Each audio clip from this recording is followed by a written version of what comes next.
بسم اللہ الرحمن الرحیم۔ السلام علیکم ورحمۃ اللہ وبرکاتہ۔ الیس اللہ بکاف عبدہ، کیا اللہ اپنے بندے کے لیے کافی نہیں؟ سورۃ الزمر آیت نمبر 36۔ ان اللہ یأمر بالعدل والإحسان وإیتاء ذی القربى،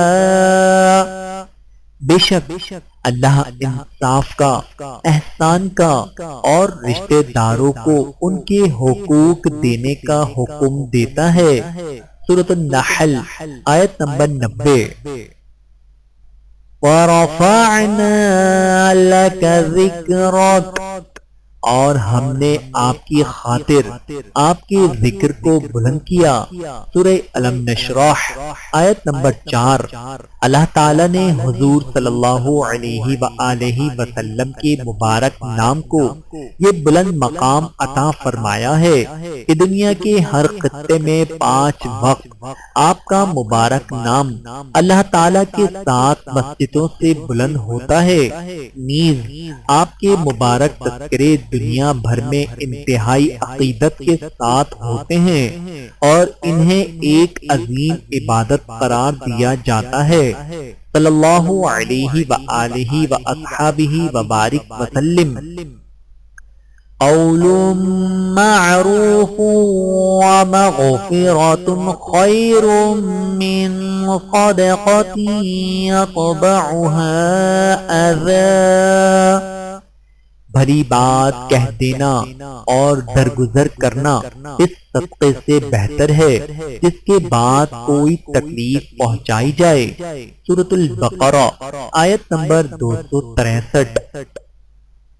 تبارک اللہ رب العالمین، بڑی برکت والا ہے اللہ جو تمام جہانوں کا پروردگار ہے۔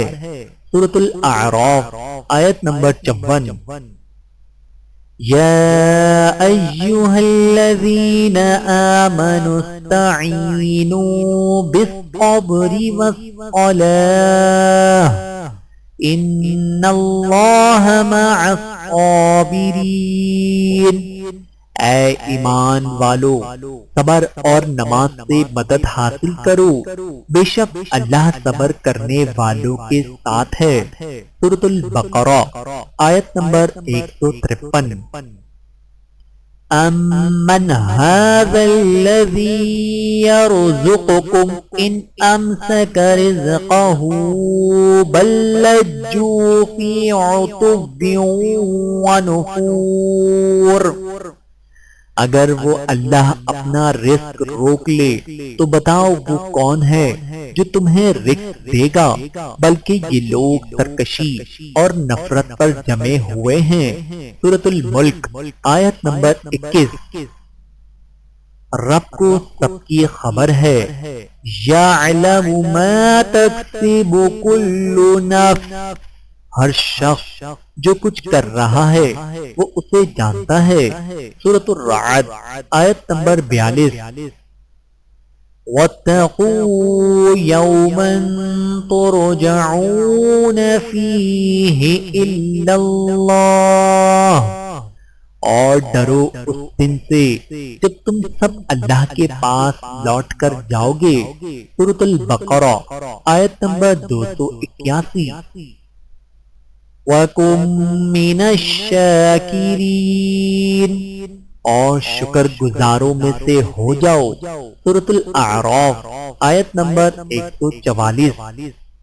وَإِنَّكَ لَعَلَىٰ خُلُقٍ عَظِيمٍ، اور یقیناً آپ صلی اللہ علیہ وآلہ وسلم اخلاق کے بلند ترین مرتبے پر فائز ہیں۔ سورۃ القلم آیت نمبر 4۔ رب لا تذرنی فردا وانت خیر الوارثین، اے میرے رب مجھے تنہا نہ چھوڑ اور تو سب سے بہتر وارث ہے۔ سورۃ الانبیاء آیت نمبر 89۔ وَيَسِّرْ لِي أَمْرِي، اور میرا کام آسان فرما دیجئے۔ سورۃ طٰہٰ آیت نمبر 26۔ رب ارحمہما کما ربیانی صغیرا، اے میرے رب ان دونوں پر رحم فرما جیسے کہ انہوں نے مجھے بچپن میں پالا۔ سورہ بنی اسرائیل آیت نمبر 24۔ اللہ تعالیٰ سے دعا ہے کہ اللہ تعالیٰ ہم سب کو سمجھنے کی اور عمل کرنے کی توفیق عطا فرمائے۔ آمین ثم آمین۔